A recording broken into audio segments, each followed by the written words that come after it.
খিচুড়ি খাইয়ে আপনি কি আপনার বাচ্চাকে মোটা করতে চান?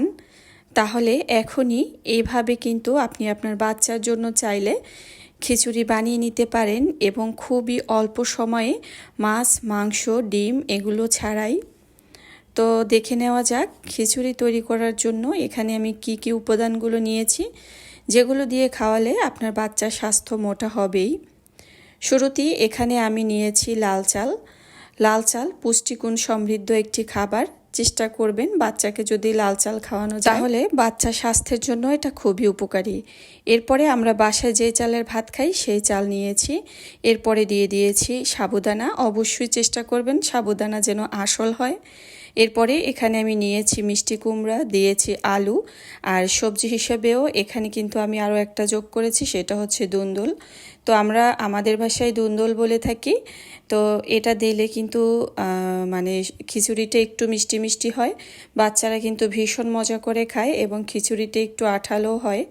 তো এরপরে দিয়ে দিয়েছি আমি মুগ ডাল। অবশ্যই আপনারা বাচ্চাকে মুগ ডালটাই দিবেন, কারণ মসুর ডাল দিলে দেখা যায় এতে অনেক সময় বাচ্চার গ্যাসের সমস্যা হয়।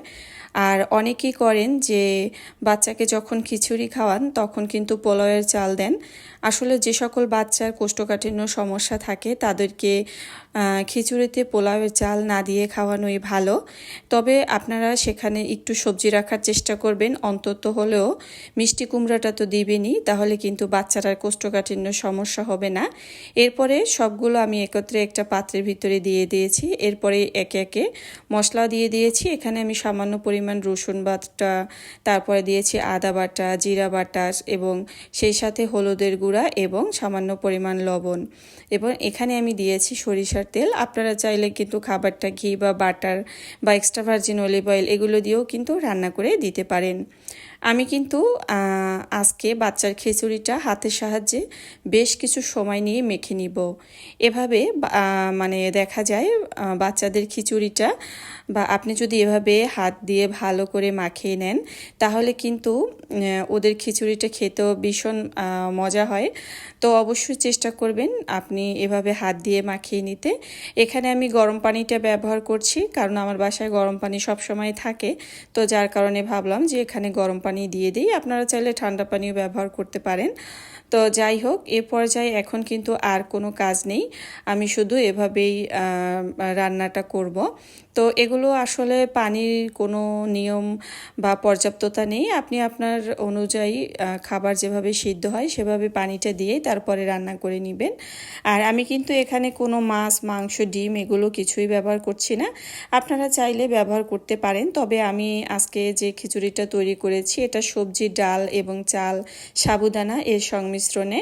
তো দেখা যায় অনেক সময় বাসায় যদি মাছ, মাংস না থাকে তাহলে কিন্তু আপনারা বাচ্চাকে এভাবেও একটা পুষ্টিকর খিচুড়ি রান্না করে খাওয়াতে পারেন। আর এই খিচুড়িটা যদি আপনি আপনার বাচ্চাকে নিয়ম করে খাওয়ান, ইনশাল্লাহ এতে কিন্তু বাচ্চার স্বাস্থ্য মোটা হবেই, কারণ এখানে যে উপকরণগুলো যোগ করা হয়েছে এগুলো বাচ্চার স্বাস্থ্য মোটা করতে দারুণভাবে কাজ করে।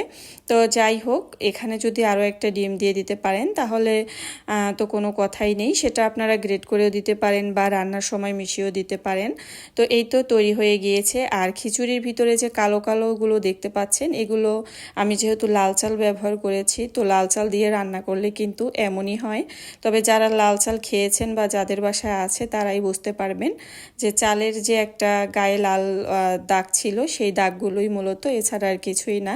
খিচুড়িটা খুবই চমৎকার হয়েছে এবং এই খিচুড়িটা কিন্তু আপনারা 7 মাস বয়স থেকে যে কোনো বয়সী বাচ্চাকেই খাওয়াতে পারবেন।